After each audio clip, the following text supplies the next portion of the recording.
Welcome to this custom-tailored deep dive. If you're a fan of thorough, kind of aha moment learning, this one is designed specifically for you. I'm your host, ready to jump right in. And I'm your resident expert. I'm really excited to dig into this today. So today's mission explores Professor Dr. Milton Biswas's really comprehensive guide, Teaching Bengali to Non-Bengali Learners. Right, and we aren't just looking at a language textbook here. Mm-hmm. We are basically decoding a masterclass in how human beings acquire complex knowledge. Yeah, exactly. We're going to explore how conquering a language that's spoken by, over 230 million people requires this wild blend of psychology, digital technology, and, strangely enough, the whimsical nonsense of children's poetry. Which is definitely not what you'd expect from a traditional language course. Not at all. So whether you're a linguist or just someone who loves global culture, we're hoping to show you how learning a new language is really the ultimate act of empathy and cognitive rewiring, honestly. Absolutely. But before we can even talk about how to speak Bengali, we have to understand the sheer cultural mass of the language. Right. Because stepping into it can trigger a very specific kind of psychological block. Yeah, the historical weight is just massive. I mean, in 1952, students and activists in East Pakistan, which is modern-day Bangladesh, walked into the streets and faced down armed police. Fully prepared to give their lives. Literally, and they did it for one specific reason, which was the right to speak their mother tongue. They were fighting authorities who were trying to impose Urdu as the sole state language. And the resulting language movement was so historically profound that UNESCO eventually declared February 21st as International Mother Language Day. Right, to honor that exact sacrifice. So when you sit down to study Bengali, you're not just memorizing a vocabulary list. No, you're stepping into a linguistic heritage that people died to protect. Exactly. And that historical context is really the only way to understand the pressure. When we analyze Dr. Biswas's framework, what becomes immediately apparent is that this cultural weight creates a measurable psychological block for adult learners. Oh, for sure. Before a student even attempts to conjugate a verb, they're often paralyzed by the fear of disrespecting or just, failing to grasp a culture of this magnitude. Okay, let's unpack this. The source material talks about foreign language anxiety, or FLA. Now, I've always thought of language anxiety as just being nervous about sounding silly in front of a native speaker, right? Like having a bad accent. Yeah, that's the common perception. But Dr. Biswas ties this into Stephen Krashen's affective filter hypothesis. He suggests it's much more mechanical than just feeling shy. It's an actual barrier to cognitive processing. Yeah, it acts as an invisible emotional shield. When you experience high anxiety, whether that's from the intimidation of the new alphabet, the sounds, or that deep historical weight, your brain's amygdala basically prioritizes threat detection over learning. Wow, really? Yeah, your affective filter shoots up. The brain literally blocks new linguistic input from entering your working memory. You could sit in a room listening to Bengali speakers all day, and your brain simply will not encode the information. That is wild. I kind of look at it like this. Learning Bengali isn't like downloading a new software update to your existing operating system. Right. It's more like moving to a completely different planet where the gravity pulls at a different angle. You have to negotiate an entirely new intercultural identity. That's a great way to put it. And if your motivation to learn is purely extrinsic, you just want to pass an exam or put it on your resume, that just isn't enough thrust to break through the atmosphere. If we connect this to the bigger picture, overcoming that high affective filter requires a fundamental shift to intrinsic motivation. Right. Something internal. Exactly. You have to find a personal emotional resonance with the culture itself. Maybe it's fascination with the poetry or a connection to the music. Or a desire to understand the cinema. Yes. When that genuine curiosity takes over, the fear of making mistakes recedes. The filter lowers, and the neural pathways open up to actually receive the language. But even with the filter lowered, the sheer mechanics of Bengali present a massive hurdle. Oh, absolutely. The framework Dr. Biswas outlines suggests something that feels completely counterintuitive for adult learners. He advocates for bypassing the written script entirely at the beginning. Which sounds crazy to a lot of people. Right. He says to start almost exclusively with sound and use modern digital tools to bridge the gap. The rationale there is entirely based on cognitive load theory. Bengali has this remarkably intricate sonic architecture. The phonetics involve distinctions that simply do not exist in most Western languages. Like what? Well, for instance, the difference between aspirated and unaspirated consonants. Ah, right. That's the difference between a crisp, sharp K and a breathy K, where you physically expel a puff of air from your diaphragm. Exactly. And mixing those up completely changes the meaning of the word you're trying to say. So it's not just an accent thing, it's a meaning thing. Exactly. And add to that the retroflex consonants. To Mm. produce these sounds, you have to physically curl the tip of your tongue backward to touch the hard palate at the roof of your mouth. That sounds physically exhausting if you aren't used to it. It creates this deep, hollow, resonant sound. Then there are the nasalized vowels, which act as a sort of whispered, vibrational undertone running beneath the spoken words.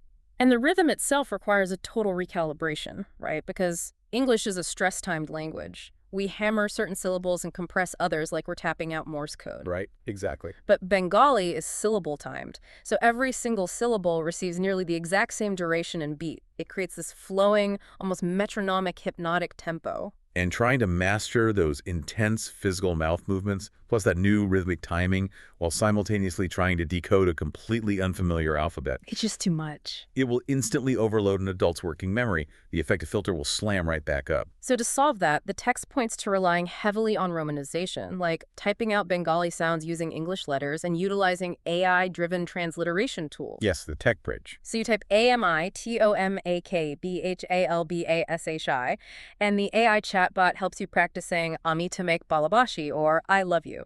But I have to push back on this approach, honestly. Relying on Romanized English letters and chatbots feels like a massive crutch.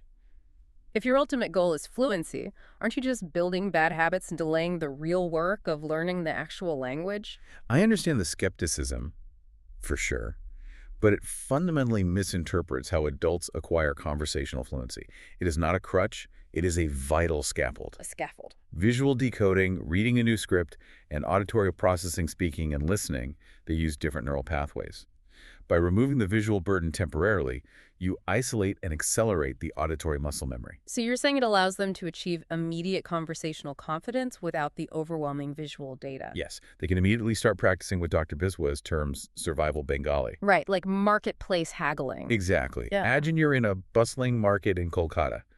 You need to quickly navigate how to ask for prices, how to order food, how to get directions. Yep. AI chatbots allow you to practice these exact survival scenarios verbally, using Roman letters as a phonetic guide in a completely zero-pressure environment. You can stumble through the retroflex consonants with an AI without the social embarrassment that triggers the effective filter. Okay, that actually makes sense from a confidence-building perspective. You get your mouth used to the shape of the language before you force your eyes to recognize it. Exactly. But eventually, that auditory scaffold has to be removed. You have to confront the actual architecture of the Bengali script and its grammar. And that transition is where the mechanics of the language reveal the deep social architecture of Bengali culture. Yeah, so let's talk about the visual structure of the script. It's anchored by something called the matra. It's a continuous horizontal headstroke, literally a line running across the top of the letters, tethering them together into a single word. It's beautiful, but it isn't just an aesthetic choice. It fundamentally alters how your eyes process the text. Because a native English reader's eyes jump from letter cluster to letter cluster, right? Exactly. But the matra forces a different kind of visual tracking.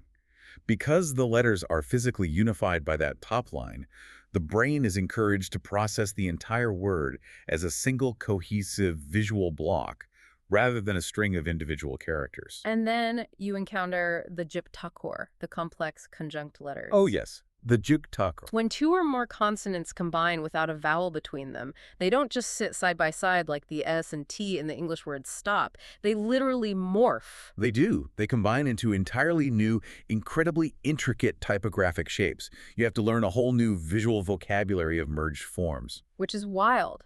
But beyond the visual processing, the syntax itself requires this massive cognitive paradigm shift. It really does. Unlike the subject-verb-object order that's common in many Western languages, Bengali utilizes a subject-object-verb, or SOV structure. Here's where it gets really interesting, because the SOV structure completely changes the listener's cognitive load. How so? Well, if you say, I read a book in English, the action is delivered immediately after the subject. But in Bengali, it's, I a book read. Right? You hear the subject, you hear the object, and you have to hold both of those concepts in a state of suspended animation in your working memory. Which requires intense focus. Yeah, until the verb finally arrives at the very end of the sentence to tell you how they relate to one another. It's like listening to a musical crescendo. That's a perfect analogy.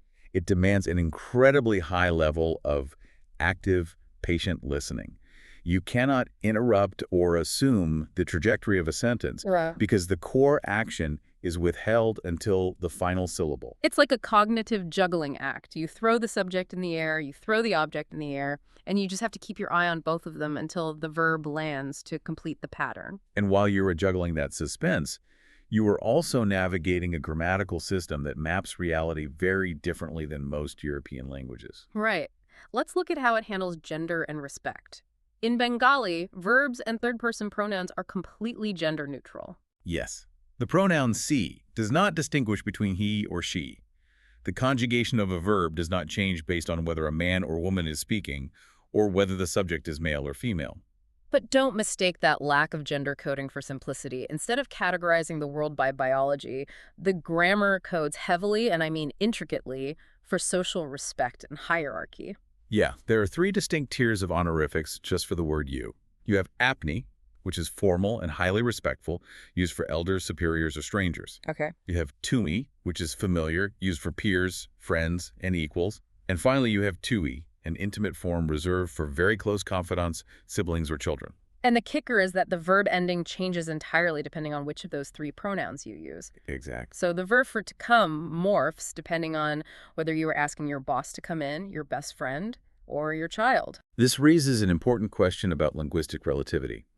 When a language lacks grammatical gender but enforces strict honorific conjugations, it forces the speaker to constantly evaluate their social relationship, age difference, and level of intimacy with the person they are addressing, rather than their gender. Empathy, spatial awareness, and social structure are baked into the very syntax of every sentence. They really are. But Dr. Biswas makes a crucial point here. Understanding the mechanics of the matra, juggling the SOV working memory, and memorizing the tiers of respect, that's still just building the skeleton of the language. Right. It's just the framework. To actually breathe life into it, to internalize the soul of Bengali, the framework points adult learners toward literature.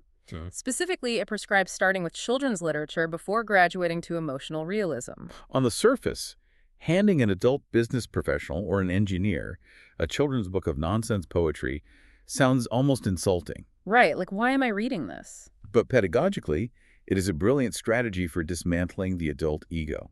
The source material highlights the big three of Bengali children's literature as the ideal entry point.